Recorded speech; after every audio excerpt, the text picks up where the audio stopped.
Hello friends, ஒரு குட்டி story சொல்லட்டா அப்படின்ற டைட்டிலில் நம்ம இன்றைக்கி பார்க்குற ஸ்டோரி என்னென்னா தி ஃபஸ்ட் ஸ்டெப். ஓகே, தி முதல் அடி. அந்த ஸ்டோரி பார்க்கலாமா? சின்ன ஸ்டோரி தான், நான் முடிச்சிடுவேன் சீக்கிரமாக. என்னென்னா, ஒரு அடர்ந்த காட்டுக்குள்ளே ஒரு பையன், சின்ன பையன் வந்து நிற்கிறான்.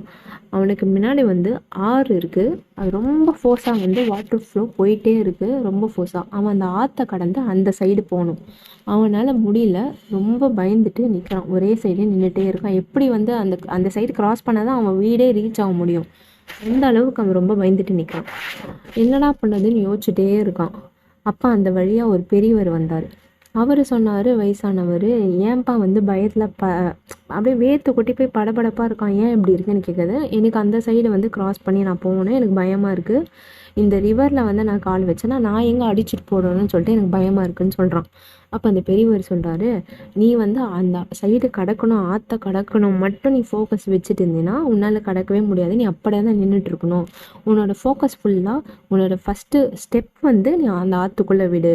ஃபஸ்ட்டு கால் எடுத்து நீ ஆற்றுக்குள்ளே விடு. கண்டிப்பாக வந்து நீ அந்த சைடு வந்து ரீச் ஆகிடுவ அப்படின்னு சொன்னார். சார் யோசிக்கிறான் அவனும், என்னடா இப்படி சொல்கிறாரு, அது எப்படி வந்து ஒரு காலை விட்டால் அந்த சைடு போயிட முடியும்? நீ யோசிச்சு, நான் தான் பயந்துட்டு இருக்கேனே, நான் அடிச்சுட்டு போயிட்டா என்ன பண்ணுறதுன்னு அப்பயும் அதுதான் திங்க் பண்ணுறான். அந்த தாத்தா சொல்கிறாரு, ஃபஸ்ட்டு நீ என்ன பண்ணணும், உன்னோட முதல் அடியை மட்டும் எடுத்து வை, அடுத்த அடி தானாக உன்ன மாரியே வந்துடும் அப்படின்னு சொல்கிறாரு. சரி, அதை கேட்டுட்டு அவனை என்ன பண்ணுறான், அவன் முதல் அடியை மட்டும் ஆற்றுக்குள்ளே எடுத்து வைக்கிறான். அதே மாதிரி அவனை அறியாமலே அவனுக்கு முதல் அடி எடுத்து வச்சுன்னே அவனுக்கு பயம் போயிடுச்சு. அஃப்கோர்ஸ் ஆற்றுல வந்து ஸ்பீடாக தண்ணி போயிட்டுருக்கு, இருந்தாலும் இன்னொரு அடி அவனை மாரியே தானாக அவன் எடுத்து வச்சுட்டான். அது அதுக்கப்புறம் அந்த ஆற்றை வந்து தாண்டி ரீச் ஆகிட்டான். ரொம்ப சந்தோஷப்படுறான்.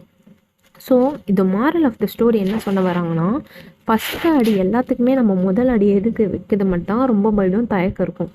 அடுத்த அடி நம்மள மீறியே நம்மளுக்கு கான்ஃபிடன்ஸ் வந்துடும், நம்ம ஃபோக்கஸ் ஃபுல்லாக அதிலே போயிடும், நம்மளோட கோல் ஈஸியாக ரீச் ஆகிடும்னு சொல்ல வராங்க. ஆக்சுவலி ஒரு கோல் அச்சீவ் பண்ணனா நம்ம வந்து அஃப்கோர்ஸ் கோல் வந்து மைண்டில் வச்சுக்கலாம். பட் முதல் அடி ஃபஸ்ட்டு ஸ்டெப் எடுத்து வைக்கிறதுக்கு மட்டும் தான் தயக்கம் இருக்கும். அது எடுத்துகிட்டு வச்சுட்டோன்னா அடுத்த ஸ்டெப்பு வந்து தானாக நம்மளை மீறி வந்தது. ஏன்னா நம்மளுக்கு ஒரு கான்ஃபிடென்ஸ் கிடச்சிது அதனால் அதுக்கப்புறம் நம்மளோட சக்ஸஸ் கண்டிப்பாக வருதுன்னு சொல்லிட்டு இந்த ஸ்டோரியில் சொல்கிறாங்க. எனக்கு இது படித்தோன்னே ரொம்பவே பிடிச்சிருந்தது. சரி, ஓகே, ஷேர் பண்ணலாமேன்னு சொல்லிட்டு சின்னதாக க்ரியேட் பண்ணி ஷேர் பண்ணுறேன். உங்களுக்கு பிடிச்சா வந்து லைக் பண்ண, சப்ஸ்கிரைப் பண்ணுங்கள். நெக்ஸ்ட் ஸ்டோரியில் பார்க்கலாம். பாய்.